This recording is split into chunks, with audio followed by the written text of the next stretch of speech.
நேயர்கள் அனைவருக்கும் எனது இனிய வணக்கம். நான் உங்கள் டிஜே சுந்தரபாண்டி, சிவகாசியிலிருந்து. நேயர்களே, தற்போது நம்ம பார்க்க போகிற விஷயம் என்ன அப்படிங்கும்போது 2025ஆம் ஆண்டு ஜூலை மாத பலன்களை பற்றி பார்க்க போகிறோம். இந்த மாத பலன்கள் என்றாலே கோச்சார கிரகங்கள் எந்தெந்த ராசியில் அமர்ந்திருக்கிறார்களோ அந்த ராசியின் அடிப்படையில் உங்களுடைய ராசிக்கான பொது பலன் தான் இப்போ பார்க்க போகிற இந்த மாத பலன். அதாவது மாதம் அப்படின்னாலே இந்த மாத கோள்களாக கருதப்படுகின்ற சூரிய பகவானை தான் ஃபஸ்ட்டு எடுத்துக்கிறோம். சூரிய பகவான் உங்களுடைய ராசிக்கு எந்த இடத்தில் அமர்ந்திருக்கிறார்களோ அதன் அடிப்படையில் உங்களுடைய எதிர்கால சம்பந்தப்பட்ட அந்த மாதத்தில் நடக்கின்ற விஷயங்களை நம்ம கணக்கிடுறோம் அப்படிங்கிறது நிதர்சனமான உண்மை. ஸோ அப்படி பார்க்கும்பொழுது இந்த மாதத்தில் கிரகங்கள் எந்தெந்த நிலையில் இருக்கிறாங்க, உங்களுடைய வாழ்க்கையில் என்னென்ன விஷயங்கள்லாம் நடக்க போகுது என்பதை பற்றி நம்ம பார்க்க போகிறோம். வாங்க வீடியோக்குள்ளே போகலாம். ஸோ அதுக்கு முன்னாடி ஒரு விஷயம் சொல்கிறேன். பொதுவாகவே ஒரு வீடியோ போடுறோம்னா உங்களுக்கு உங்களுடைய ராசியில் என்னென்ன விஷயங்கள்லாம் நடக்க போகுதுன்னு சொல்லி ஃபில்ட்ரு பண்ணி கோச்சார கிரகங்களை வச்சு நம்ம உங்களுக்கு பலன் கொடுக்குறோம். ஸோ இதை நீங்கள் ஃபுல் வீடியோவும் பாருங்கள். பார்த்துட்டு உங்களுடைய மேலான கருத்துக்களை கட்டாயமாக பதிவிடுங்க. ஸோ அதே போல் ஜோதிடம் சார்ந்த விஷயங்கள் நம்மளுடைய யூடியூப் சேனலில் நிறையா போட்டுக்கிருக்கோம். உங்களுடைய நண்பர்களுக்கு, உங்களுடைய உறவினர்களுக்கு தயவுசெய்து ஃபார்வர்ட் பண்ணுங்கள். அதே போல் பார்த்திங்கன்னா இன்னொரு விஷயம், நம்மளுடைய யூடியூப் சேனலை சப்ஸ்கிரைப் பண்ணாதவங்க சப்ஸ்கிரைப் பண்ணிக்கோங்க. ஏன்னா வீடியோ போட்டோடனே உங்களுக்கு உடனே லிங்க் உங்களுக்கு சப்ஸ்கிரைப் பண்ணோடனே உங்களுக்கு நோட்டிஃபிகேஷன் வரும், நீங்கள் வீடியோ பார்க்கலாம். ஓகேவா? மேலான ஆதரவு கொடுத்துக்கிருக்கீங்க, இன்னும் நீங்கள் ஆதரவு கொடுக்கணுங்கிறக்காண்டி தான் ஸோ என்னுடைய வேண்டுகோளை வச்சுருக்கேன். இப்போ நம்மளுடைய ராசிக்கான பலன்களை பார்க்கலாம் வாங்க. விருச்சிக ராசி அன்பர்களுக்கு 2025ஆம் ஆண்டு ஜூலை மாதம் கிரகங்களால் ஏற்பட போகின்ற மாற்றங்கள் என்ன? விருச்சிக ராசி காலபுருஷன் ராசியின் 8ஆம் இடம். காலபுருஷன் ராசியின் 8ஆம் இடம் தான் விருச்சிக ராசி. எப்பொழுதுமே மனசுக்குள்ளே ஒரு குழப்பம் இருந்துக்கிட்டே இருக்கும், ஒரு பதட்டம் இருந்துக்கிட்டே இருக்கும். ஏன் இருக்குது, எதுக்காண்டி இருக்குன்னு தெரியாது. ஆனால் வெளிப்படையாக காட்ட மாட்டீங்க. வெளிப்படையாக காட்டுறத குணமே உங்கள்கிட்ட கிடையாது. எவ்வளோ பிரச்சனை இருந்தாலும் சரி வெளியே சிரிச்சுக்கிட்டே பேசுவீங்க, அதை நகர்ந்து சென்றுவீங்க. உங்களால் முடியுங்கிற தன்னம்பிக்கை உங்கள் உள் மனசு சொல்லிக்கிட்டே இருக்கும். ஆனால் என்னதான் இருந்தாலும் ஒரு பதட்டமான, என்ன பண்ணுறோன்னு தெரில, ஏது பண்ணுறோன்னு தெரில, அப்படி என்ன பண்ண போகிறோமோ தெரியல அப்படிங்கிற எண்ணம் இருந்துக்கிட்டே இருக்கும். ஸோ இந்த எண்ணத்தை உடைக்கணும்னு நீங்கள் ஆசைப்பட்டீங்கன்னா, இந்த கவலையை நீங்கள் உடைக்கணும்னு ஆசைப்பட்டீங்கன்னா, ஃபஸ்ட்டு விஷயம் என்னென்னா, நீங்கள் எக்காரணத்தை கொண்டும் மற்றவர்களுடைய பேச்சுக்கு காதை செவி சாய்க்கவே கூடாது.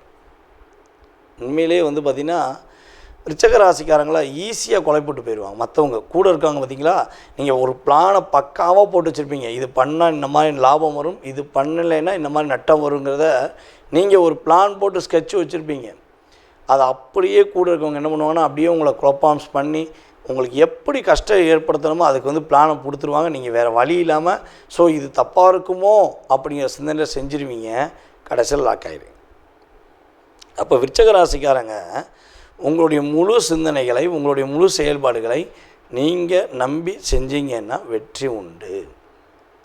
அப்படி அதுக்கு மேலே நீங்கள் ஒரு விஷயத்தை கேட்டு தெரிஞ்சுக்கணும், ஸோ கரெக்டான நபர்கள்ட்ட பார்த்து புரிஞ்சுக்கணுன்னா உங்களுடைய கணவன் அல்லது உங்களுடைய மனைவி, இவங்கக்கிட்ட நீங்கள் கல்யாணம் முடித்தவங்க தன்னுடைய கணவன் அல்லது மனைவிக்கிட்ட கேட்டு விவரங்களை ஃபுல் டீட்டெயில்ஸ் சொல்லிவிட்டு அதுக்கப்புறம் செஞ்சிங்கன்னா லாபம் உண்டு.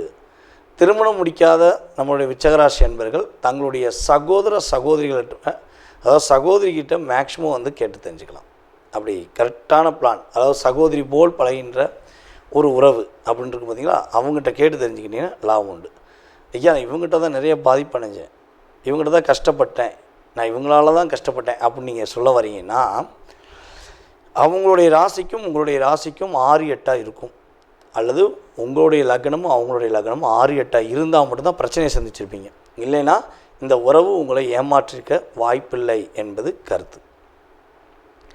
இந்த ஜூலை மாதம் விருச்சிக ராசி என்பவர்களுக்கு பார்த்திங்கன்னா ராசிக்கு 4ஆம் இடத்துல ராகு பகவான், ராசிக்கு 5ஆம் இடத்துல சனி பகவான், ராசிக்கு 7ஆம் இடத்துல சுக்கிர பகவான், ஆரம்பத்தில் மாத இறுதியில் 8ஆம் இடத்துல சுக்கிர பகவான் போயிடுவார். இந்த 8ஆம் இடத்துல குரு சூரியன் இந்த மாதம் துவக்கத்தில் அமர்ந்திருக்காங்க. 17ஆம் தேதிக்கு மேலே சூரிய பகவான் உங்களுடைய ராசிக்கு 9ஆம் இடத்துக்கு வர போகிறார். 9ஆம் இடத்துல ஏற்கனவே புதன் பகவான் அமர்ந்திருக்கிறார். 10ஆம் இடத்துல செவ்வாய் கேது சேர்க்க. இதுதான் இந்த மாதத்தோட விருச்சிக ராசிக்கு கோச்சார கிரகங்களுடைய இருக்கிற அமைப்பு. உங்களுடைய முயற்சிகள் எல்லாம் வெற்றி பெறுவதற்கான ஆற்றல் 17ஆம் தேதிக்கு மேலே உண்டு. பொருளாதாரத்தில் முன்னேற்றம் பெறக்கூடிய ஆற்றல் 17ஆம் தேதிக்கு மேலே உண்டு. இந்த 17ஆம் தேதி வரையும் நீங்கள் எல்லாத்தையும் என்ன பண்ணுங்கன்னா அப்சர்வ் பண்ணுங்கள், அப்படியே வாங்கி வச்சுக்கோங்க. யாராவது ஏதாவது சொன்னால் கூட என்ன பண்ணுன்னா அவங்க அதாவது ஒரு விஷயம் சொன்ன பார்த்தீங்களா, அதே மாதிரி தான் யார் என்ன சொன்னாலும் காதில் வாங்கிறதை விட மனசளவில் வாங்கிடாதீங்க. காதில் வேணால் வாங்கி வச்சுக்கோங்க, ஆனால் வெளிப்படையாக அவங்ககிட்ட உன் பேச்சை கேட்க மாட்டேன், நீ சொன்னால் எனக்கு கெட்டதான் சொல்லுவேன்னு சொல்லிடக்கூடாது. அப்படி சொல்லிட்டீங்கன்னா அதற்கு மேலே வச்சு செய்வாங்க கூட இருக்கவங்க. ஸோ அப்போ கவனமாக இருங்க. விருச்சிக ராசிக்காரங்க இந்த 17ஆம் தேதி வரையும் யார் என்ன சொன்னாலும் வாங்கி வச்சுக்கலாம். ஆனால் அதை முழுமையான விஷயத்தை செயல்படுத்தக்கூடிய ஆற்றல், வெற்றி பெறக்கூடிய ஆற்றல் எப்போ இருக்குன்னா பார்த்திங்கன்னா உங்களுக்கு 17ஆம் தேதிக்கு மேலே கோச்சார கிரகங்கள் வாய்ப்பளிக்கின்றன. இப்போ இருக்கிற நிலைமையிலேருந்து ஒரு ஏற்றத்தை சந்திக்கக்கூடிய அளவுக்கு மாற்றம் உண்டு. இப்போ கிட்டத்தட்ட ஒரு 60% படி ஏறிட்டிங்கன்னா அடுத்த ஸ்டெப்பு 80% போய் படியில் போய் நீங்கள் வெற்றி பெறுவதற்கான ஆற்றல் உண்டு. எல்லா விஷயங்களிலுமே ஏற்றத்தையும் முன்னேற்றத்தையும் சந்திக்கக்கூடிய ஒரு அற்புதமான மாதம் தான் இந்த மாதம். ஆனால் ஒரு மனசுக்குள்ளே ஒரு பயம் இருந்துக்கிட்டே இருக்கும். ஏன்னா ராசியின் அதிபதி செவ்வாய் கேதுவோடு சேர்ந்துருக்கார். ஒரு பதற்றமும் பயமும் கொஞ்சம் இருக்கும்.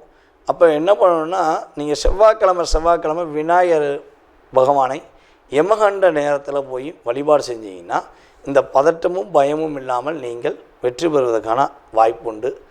மருத்துவ செலவு ஏதாச்சும் இருக்குது, மருத்துவ செலவுக்காகவே உங்களுடைய பணம் போயிருக்கு அப்படின்னா அந்த மருத்துவ செலவுனால் ஏற்படுகின்ற விரயம் குறையும். உடல்நிலை சம்மந்தப்பட்ட விஷயங்களில் நல்ல மாற்றம் ஏற்பட போது. நம்முடைய விருச்சிக ராசி மாணவ செல்வங்கள் சூப்பராக படிக்க போகிறீங்க. அப்படியே அறிவு கொட்டி கிடைக்கியா அப்படிங்கிற மாதிரி உங்களுடைய படிப்பின் திறமையை வெளிப்படுத்துவதற்கான ஆற்றல் உண்டு. உங்களுடைய ஆசிரியர் பெருமக்கள் உங்களை பாராட்டக்கூடிய அளவுக்கு உங்களுடைய திறமை இருக்கும் என்பதை பார்க்குறோம். ஒரே விஷயத்தில் கவனமாக இருக்குன்னா, நம்மளுடைய விருச்சிக ராசிக்காரங்க காதல் செய்கிறீங்கன்னா ரொம்ப ரொம்ப கவனமாக இருங்க. அதாவது புதுசாக காதல் பண்ண போகிற விருச்சிக ராசி ஆண்களாக இருந்தாலும் சரி பெண்களாக இருந்தாலும் சரி தயவுசெய்து இந்த மாதம் முயற்சி எடுக்கிறத விட்டுருங்க, வேண்டாம். நீங்களாக இருங்க. ஏன்னா இந்த மாதம் நீ யாரை போய் காதலனாகவோ காதலியாகவோ ஏற்றுக்கிட்டிங்கன்னா அவங்க தான் ஒரு 2.5 வருஷம் உங்களை அடி புழிஞ்சு எடுக்க போகிறாங்கன்னு அர்த்தம். ஸோ அதனால் முடிஞ்சளவுக்கு காதல் செய்கிறவங்களோ இல்லை காதலை செய்ய நினைக்கிறவங்களோ கவனமாக இருக்க வேண்டிய காலகட்டம். உங்களுடைய வாழ்க்கையில் பொருளாதார விஷயங்களில் முன்னேற்றம் உண்டு, ஒரு ஏற்றத்துக்குரிய விஷயங்கள் உண்டு, எதிர்பார்த்த விஷயங்களில் வெற்றி உண்டு. ஆனால் நீங்கள் உங்களுக்காக வாழக்கூடிய செயல்பாடுகளை செயல்படுத்தணும். விருச்சிக ராசி அன்பர்கள் அரசாங்க பணியில் இருக்கிறவங்க இல்லை அரசாங்கம் சம்மந்தப்பட்ட உதவித்தொகை பெறுகிறவங்க இந்த 17ஆம் தேதி வரையும் கரெக்டான வேலையை பார்க்கணும். லஞ்சம் ஊழல் இந்த விஷயங்களை தயவு செய்து நீங்கள் செய்ய மாட்டீங்க. ஆனால் அவங்க கூட யாராவது செய்கிறாங்கன்னா கூட போயிடாதீங்க. போயிட்டீங்கன்னா நீங்கள் செஞ்ச மாதிரி சித்தரித்து உங்களை மாட்டி விட்ருவாங்க. நீங்கள் ஒரு நல்ல பேரை வாங்கி வச்சிங்கன்னா கெட்ட பேரை வாங்கிடுவீங்க. ஸோ எந்த விஷயங்களிலும் அரசாங்கத்துக்கு எதிராகவோ அல்லது அரசாங்கத்தை சம்மந்தப்பட்ட விஷயங்களில் தேவையில்லாத விஷயங்களே செஞ்சிட வேண்டாம். கொஞ்சம் 17ஆம் தேதி வரையும் நீங்கள் என்ன சொல்லணும்னா, ஒரு முறைக்கு 2 முறை யோசித்து செய்கிறது மூலமாக ஏற்றத்தை சந்திக்கக்கூடிய ஆற்றலும் முன்னேற்றத்தை சந்திக்கக்கூடிய ஆற்றலும் கிரகங்கள் வாய்ப்பளிக்கின்றன. விருச்சிக ராசிக்காரங்க சொந்த தொழில் செய்கிறீங்கன்னா இந்த மாதத்தில் பார்த்திங்கன்னா உறுதியாக சொல்கிறேன், ரொம்ப ரொம்ப கவனமாக இருங்க. ஒரு எக்ஸாம்பிள் சொல்லணும்னா எப்படி சொல்லலாம்னா, இப்போ ஒரு 20 கிலோ அரிசி கடையில் வச்சுருக்கீங்க அப்படின்னா ஒரு 12 கிலோ சேல்ஸ் ஆகிடுச்சு. ஓகேவா? 12 கிலோ சேல்ஸ் ஆகிடுச்சு. 4 கிலோ தான் இருக்குது. மீதி எத்தனை கிலோ வேணும்? நமக்கு 4 கிலோ வேணும். பார்த்திங்களா? அந்த 4 கிலோ காணாமல் போயிருக்கும். அப்போ அவங்க வேலையாட்கள் என்ன செய்வாங்கன்னா அதை கணக்கிலே கொண்டு வர மாட்டாங்க. அதை நீங்கள் போய் கேட்க போனீங்க, கண்டுபிடிச்சி கேட்க போனீங்கன்னா நம்ம நடிகர் செந்தில் இருக்கார் பார்த்திங்களா, அவரும் நம்மளுடைய கவுண்டமணி சார், அவங்க 2 பேரும் பேசுவாங்க பார்த்திங்களா, வாழைப்பழத்தை எங்கடா, அதுதானே இதுன்னு சொல்கிற மாதிரி தான் உங்களுடைய வேலையாட்கள் உங்களை சொல்லி சமாளித்து உங்களை குழப்பக்கூடிய அளவுக்கு தொழிலில் ஒரு லாக்கை ஏற்படுத்திடுவாங்க. இது எக்ஸாம்பிள் 12/4ங்கிறது ஒரு எக்ஸாம்பிள் சொல்கிறேன். இது உங்களுடைய தொழிலுக்கு என்ன ஒரு பொருளாதார விஷயங்களோ உங்களுடைய தொழிலுக்கான ஒரு செயல்பாடு விஷயங்களோ அதில் ஒரு ஏற்றங்கள் வந்துடும். ஸோ கவனமாக இருந்தால் நம்மளுடைய விருச்சிக ராசி அன்பர்கள் தொழிலில் ஒரு ஏற்றத்தை சந்தித்து வெற்றி பெறுவதற்கான ஒரு வாய்ப்பு உண்டுங்கிறதை உறுதியாக கூறிக்கொள்கிறேன். நேர்களே, தற்போது நீங்கள் பார்த்த விஷயங்கள் உங்களுடைய ராசிக்கான பொது பலன்களே. இது உங்களுடைய வாழ்க்கையில் 20% உங்களுடைய வாழ்க்கையில் மாற்றத்தையும் ஏற்றத்தையும் கொடுக்கக்கூடிய விஷயமாக இருக்கும். ஸோ இதை தாண்டி உங்களுடைய மனசில் நிறைய கேள்விகள் இருக்கலாம்.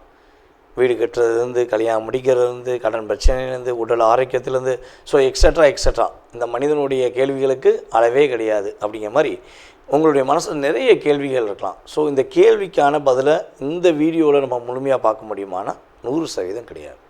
ஏன்னா இது பொது பலன். இப்போ ஒரு ராசி எடுத்துக்கிட்டோம்னா அந்த ராசியில் 1 கோடி பேர் இருக்காங்கன்னா 1 கோடி பேருக்குமே இது பெரிய விஷயமாகுமானா கிடையாது. ஓகேவா?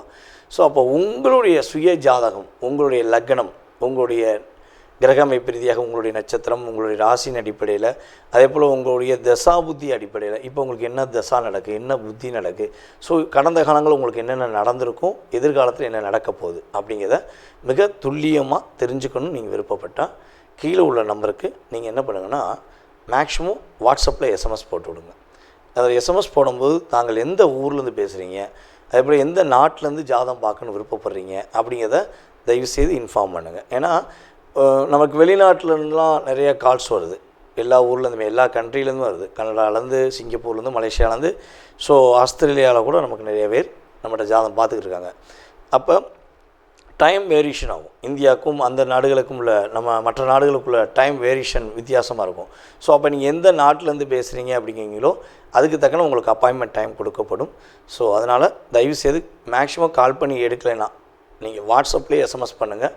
உங்களுக்கான கால நேரத்தை அப்பாயின்மெண்ட் டைம் பிடிச்சி உங்களுக்கு ஜாதகம் சம்மந்தப்பட்ட அத்தனை விதமான கேள்விகளுக்கும் பதிலளிக்க நான் காத்திருக்கிறேன்.